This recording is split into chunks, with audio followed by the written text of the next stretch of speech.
Hey fam, hope this is kind of windy today, but what I want to share is one of the reasons that I moved to the Blaze Kamodo was because of the mold problem that I was having. We live in Florida. There's a lot of humidity, number one, but also rain. It rained almost continuously from June until probably last week, which is October, late October. We had hurricanes come through, which for us turned out to be tropical storms. This is the year 2024 as I record this. And so this has been a regular thing for us. It's not something we're not used to. I mean, this is the tropics, but digress. So one of the things that you see with this is that your grill may develop mold. Now, again, one of the reasons why I moved to an aluminum grill as opposed to the ceramic grill was because of the mold issue. Not to say that I didn't say I wasn't going to have that issue, but it's a lot easier to deal with on a metal Kamodo. So one of the things I'm going to do is let me pause here, flip the camera around, and show you what I'm dealing with. So let's take a look here.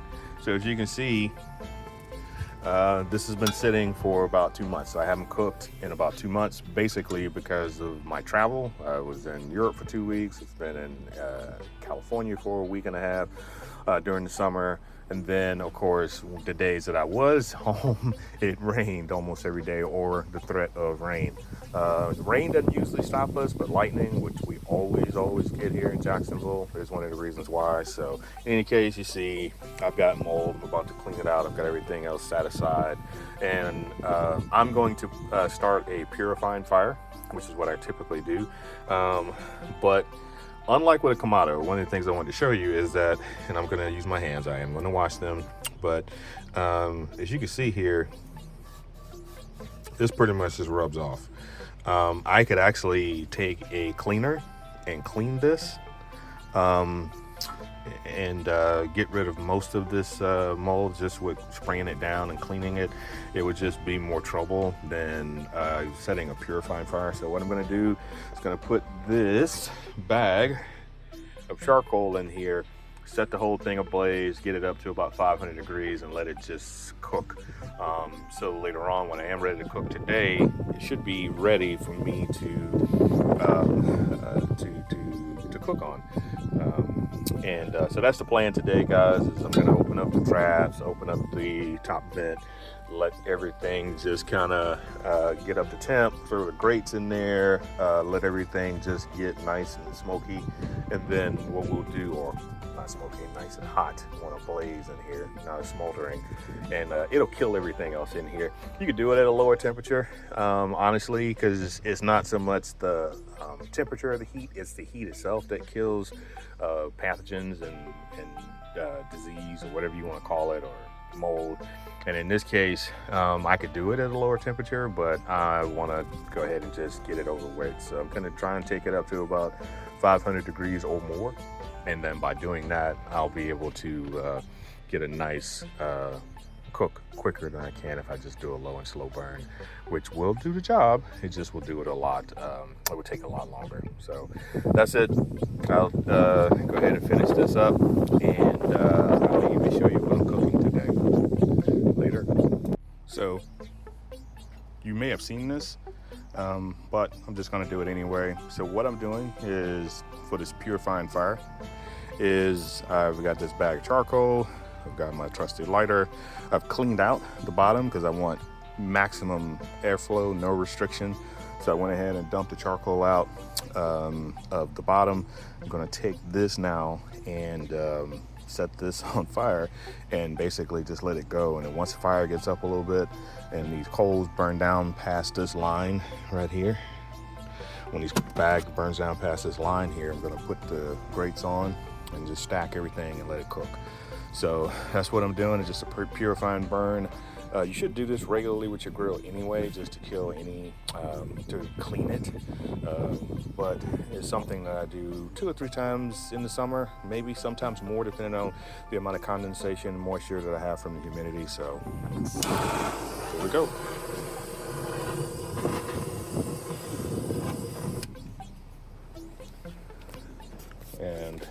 I'll go ahead and continue to do this, and I probably should not do it with one hand. So I'll let y'all later.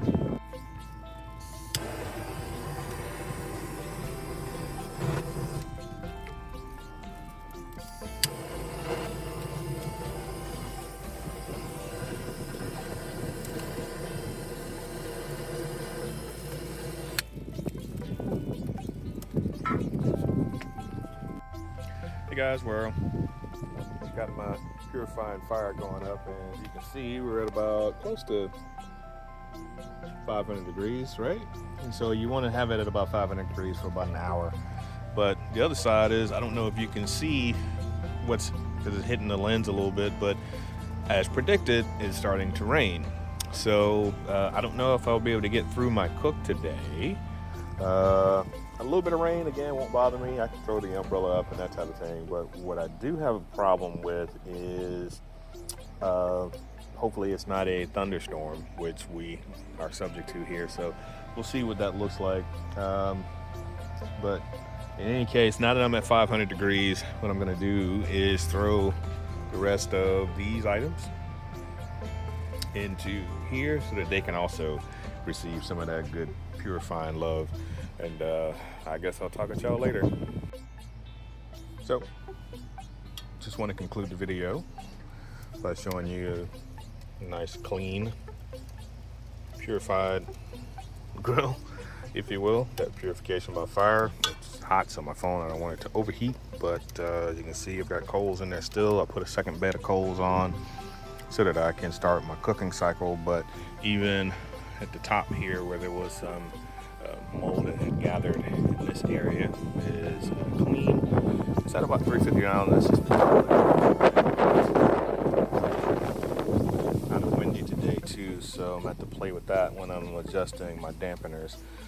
So I'm going to leave it up this way because again, I just put some fresh charcoal on tonight. In the meantime, that also pushed the heat down a little bit. Again, that properties of heat. So what I'm going to do now is adjust my dampeners a bit.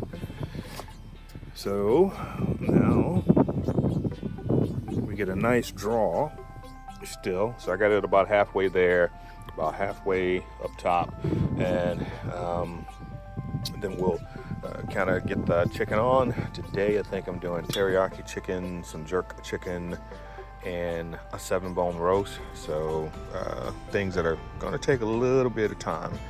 Well, the chicken necessarily at this temperature won't, but the 7-bone roast will. So we'll get that done. I got my smoking plate in today, and again, that's an old lava stone from my Vision. I took my griddle off. I'm gonna probably take that inside and clean it. One thing I do want to tell you is this stuff here is the shit. This is not sponsored by Corone and Duche, but this is the shit. It is an all-natural grill oil. So one thing about this is that not only does it clean all your grease, so you spray this on and you see the grease start to come the temperature when you do it according to the directions. But after you do that, the grease pretty much just wipes off and any other debris and that type of thing. So if it's heavily soiled, you want to spray it a little and let it sit for a little longer, or maybe a couple more sprays. But because this is also an oil, it also helps to coat the grates so that they become more non-stick, because that's kind of what happens. You polymerize the oil on the grates and they become more non-stick. So that's one of the other benefits of this, is that not only does it clean, but it also helps to keep the oil to polymerize the itself onto the grates, which anyway, just wanted to show this stuff off. This is what I use to clean my grill. Matter of fact, I need to order some more based on what I'm seeing here. Tried it just on a whim, and I have no regrets. This is absolutely terrible. So anyway, got my tip back to 425-ish right now. You saw it was at 400. So that's a perfect temperature for searing chicken. And I'm gonna go ahead and probably get started here with the chicken. Go inside, get the marinated chicken, set it on the counter so it can come up to room temperature. Throw it on, and we're going today. Holla.